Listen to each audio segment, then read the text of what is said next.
La maison est datée de 1790 et probablement qu'on était là avant. Je suis la dernière d'une lignée de paysans et après moi, il y a 3 garçons à qui on laissera le soin d'écrire l'histoire si elle doit se continuer. Donc ici on a 2 hébergements, on fait ça depuis 96. En 96 on a aménagé ce fenil puisque le bâtiment qui est derrière moi c'est l'ancien endroit où on rangeait le foin. Et on a transformé ça en appartement en n'ayant qu'une seule idée en tête, c'est se dire si nous on y venait en vacances, comment on voudrait que ce soit pour y être bien. Pourquoi la création des gîtes?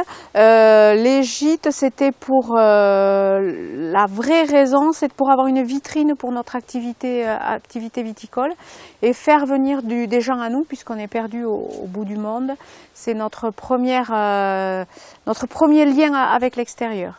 Et c'est une ferme où il n'y a pas le désagrément du lisier, il n'y a pas le désagrément de plein de choses liées à l'activité agricole. Quand je pars avec le pulvé, c'est pas un gros tracteur, Donc je dirais que c'est une vie à la campagne façon Marie-Antoinette un petit peu, ce côté un peu fleuri, un peu léger que peut revêtir une activité agricole à taille humaine, puisque sur l'exploitation je travaille seule aidée de ma maman et de mes garçons, donc on est dans quelque chose de très préservé.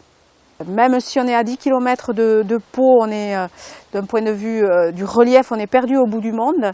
Alors d'être perdu au bout du monde, c'est très très bien, mais bon, à un moment donné, c'est pas mal de faire venir la civilisation à soi. Et je dirais que sans se déplacer, on rencontre des Australiens, des Américains, des Italiens, des Belges, enfin des gens de partout. Alors bien sûr, surtout des Français, mais des étrangers aussi. Et l'anglais que je pratique aujourd'hui pour d'autres activités, je l'ai appris au contact de nos clients étrangers.